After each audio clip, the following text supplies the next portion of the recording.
Nous allons parler aujourd'hui de ces signes de burn-out que le corps nous envoie et que j'entends la plupart du temps dans les entretiens que j'ai, les entretiens conseils que j'ai avec les personnes qui viennent me voir dans le cadre de recherche de carrière implicite. Alors, on parle de signes de burn-out professionnel ou d'épuisement professionnel et certains sont récurrents et c'est ce que je vais partager avec vous. Je suis Hélène Manot, je suis spécialiste en accompagnement de carrière, de transition de carrière ou de switch de carrière, comme nous disons aujourd'hui. Et ma mission est d'accompagner 1000 personnes d'ici 5 ans pour justement obtenir le job qui les fait se lever le matin avec enthousiasme et avec le sens d'une mission accomplie. Pour parler de ce sujet, je vais inviter avec moi ma complice de toujours, Angélique. Bonjour. Bonjour Angélique, ravie de te revoir ici. Merci Hélène du sujet qui est tellement, moi j'adore ce sujet-là, j'adore, je trouve toujours fascinant comment notre corps nous parle pour nous donner des signes que, ok, écoute-moi là. Alors, je vais essayer de parler des signes du corps qui se passent quand quelque chose a besoin d'être pris en compte et souvent on continue à faire les choses qu'on fait tous les jours en disant oh, ça va aller, tout va bien et un jour, boum, le corps dit stop.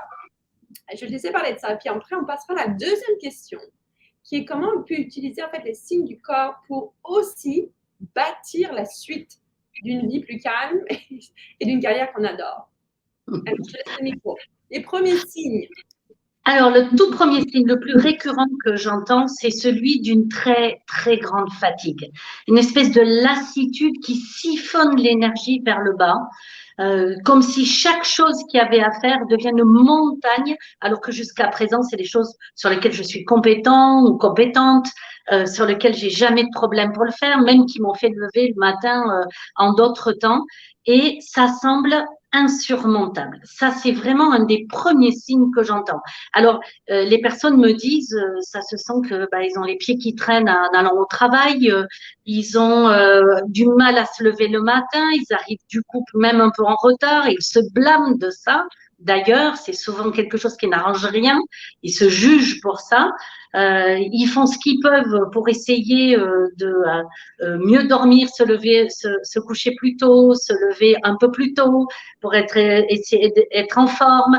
Il y a aussi des personnes qui me disent que du coup, ils se mettent à faire un peu de gym le matin. Et en fait, tout ça ne fait qu'empirer puisque c'est une espèce d'amorphie qui arrive et tout ralentit, comme si chaque mouvement était difficile à faire. Un deuxième signe que j'entends beaucoup, il est très lié à celui-là, c'est celui qui est lié au sommeil. Donc, une qualité de sommeil qui se dégrade, très importante. Alors, j'entends plusieurs choses. La première chose que j'entends, c'est ne plus dormir. En fait, je gamberge, je tourne en rond toutes les idées, les projets, les choses sur lesquelles je suis, ma culpabilité de ne pas être assez là avec ma famille, les problèmes de ceci, les problèmes de cela. Et en fait, une espèce de tourne en rond avance à ce moment-là et se met en place et ça dégrade la qualité du sommeil. Et toujours dans le sommeil, il y a aussi des personnes qui disent qu'ils dorment, mais alors avec une qualité de sommeil épouvantable, puisqu'ils rêvent même de leur travail, puisque là on parle de burn-out professionnel ou d'épuisement professionnel, et ils rêvent des projets. Et évidemment, dans les rêves, une espèce de mélange se met en place, ça devient cauchemardesque, c'est jamais le meilleur scénario du travail qui vient dans ces rêves-là et ils se lèvent avec une immense sensation de fatigue supplémentaire pour ne pas avoir réussi à se reposer, à récupérer déjà de cette fatigue initiale. Donc, ça, c'est vraiment quelque chose de très puissant lié à cette fatigue. Ce qu'on entend aussi, ce que j'entends aussi, c'est je commence à râler, je sens que j'ai une boule dans la gorge pendant les réunions, je commence à râler contre tout, je m'énerve, puis je suis même pas en train de faire ça. Donc une espèce de crispation générale du corps avec des mal de dos, des maux de dos, pardon, avec même des pharyngites qui se mettent en place, alors que jusque-là, c'était peut-être pas une zone sensible pour vous, des maux de ventre également. Et donc, espèce de râler, colère permanent après tout et un peu n'importe où ça peut arriver. Et d'ailleurs, les gens disent, mais qu'est-ce qui t'arrive? Ça ne te ressemble pas. Et puis, il y a une autre sensation qui est quelque chose de très siphonnant vers le bas aussi et qui peut même être assez flippant, comme une personne m'a dit. C'est la sensation, en allant au travail, la sensation d'avancer à reculons. Alors, je sais que ça fait un peu bizarre comme verbatim, mais c'est l'impression qu'en allant au boulot, en allant au travail, je me trompe de direction, que c'est pas du tout là que je voudrais aller, qu'en fait j'ai envie de rentrer chez moi ou envie de partir tout court, de quitter le navire et d'avancer à reculons. C'était une expression que j'ai trouvée particulièrement forte et la personne en le disant avait la voix qui tremblait en disant tout perd son sens, je ne comprends plus ce qui se passe, c'est comme si je perdais mon sens de l'orientation intérieure, ma boussole intérieure. Donc voilà des exemples de choses que je peux vous dire que j'entends de façon très récurrente dans les entretiens. Hélène, justement, quand tu me parlais de ça, quand on préparait l'entretien, tu m'expliquais que ça pouvait toucher autant les cadres que les employés, comme toutes les échelles en fait de la hiérarchie. Je ne sais pas si tu appelles ça hiérarchie, là, mais au travail. Ça de l'organisation, en fait, ou des organisations.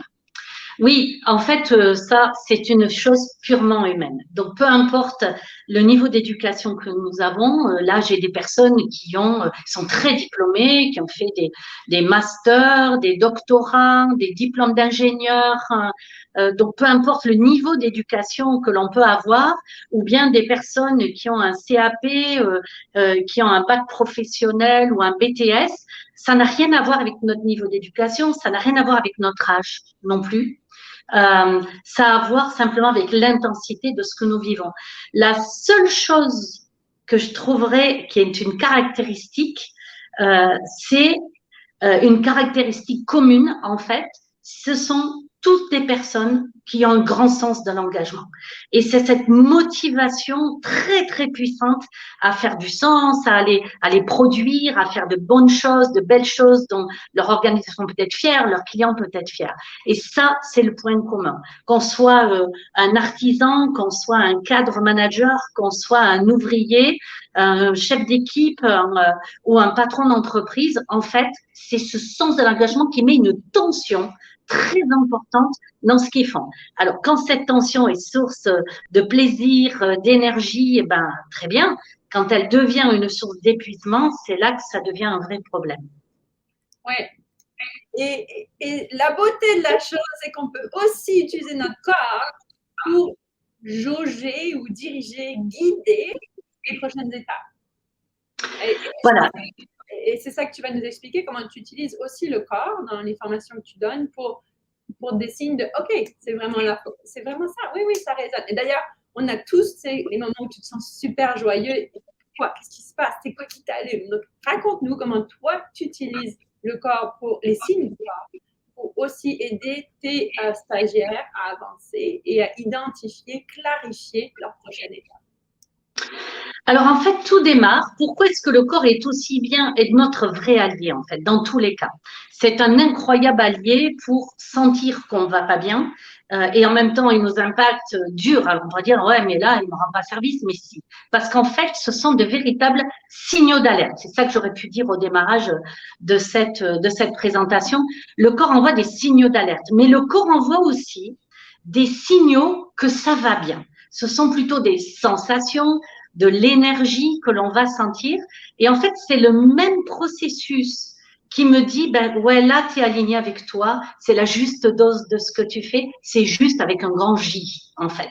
Tu travailles au bon endroit, tu fais les bonnes choses pour toi, et c'est à la bonne dose d'intensité pour toi également, et au service de quelque chose qui a du sens pour toi. Alors évidemment, travailler sur son corps pour aller mieux parce qu'effectivement, il y a des tensions qui se sont créées. Le corps a porté les fameux mots a mis des mots MAUX sur les mots que je ne voulais pas entendre. Donc, le corps nous raconte ces choses-là. Et en même temps, si j'écoute vraiment, si j'apprends à écouter mon corps, le corps va pouvoir me montrer tout mon potentiel. Alors, je fais un mouvement là, comme d'ouverture du bras. En fait, c'est typiquement le genre d'exercice sur lequel recherche de carrière implicite et les les bilans que nous faisons avec cette technique, les bilans de carrière que nous faisons avec ça et la construction de projets utilisent ces techniques qui ont été inspirées des travaux de Feldenkrais, qui était un kinésithérapeute qui avait fait le travail de lien entre la tête, un des tout premiers à avoir fait le lien entre la tête, le cœur et le corps. Et de voir comment est-ce que ces choses-là étaient pas simplement des signes de ça va pas, mais aussi pouvaient montrer du potentiel inexploité, non pas pour aller à l'épuisement, mais justement de la juste dose, de la juste manière de pouvoir aller. Et en recherche de carrière implicite, par exemple, quand on explore la manière avec laquelle nous choisissons nos prochaines expériences, nous choisissons notre travail ou nous choisissons d'aller plus ou moins toucher nos limites ou mettre en question notre façon de concevoir notre travail, eh bien, on fait un travail, par exemple, là, avec le bras, pour voir avec certains types de gymnastique mentale et de voir comment le corps nous montre que nous sommes capables d'aller beaucoup plus loin que ce que nous croyons. Et quand je dis plus loin, c'est en termes de mouvement de bras, mais via des moyens que je n'avais pas imaginés. C'est ce qui nous permet d'explorer, pour bâtir ces projets, comme tu disais, d'explorer d'autres manières d'envisager notre carrière. C'est un exemple. On a un deuxième exemple, par exemple, que je voulais partager avec vous. C'est quand nous avons rencontré ce qui est essentiel pour nous, notre contribution fondamentale, notre essence profonde qui va nous permettre d'écrire notre mission de vie et notre intention d'impact via le travail pour réaliser une partie de notre mission de vie.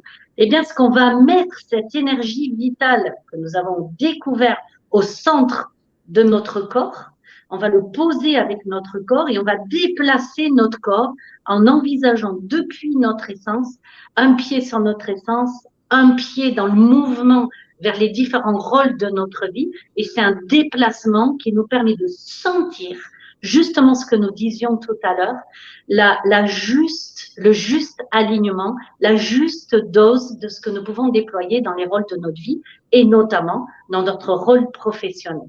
Alors, ça peut paraître un peu comme ça abstrait et c'est incroyablement concret.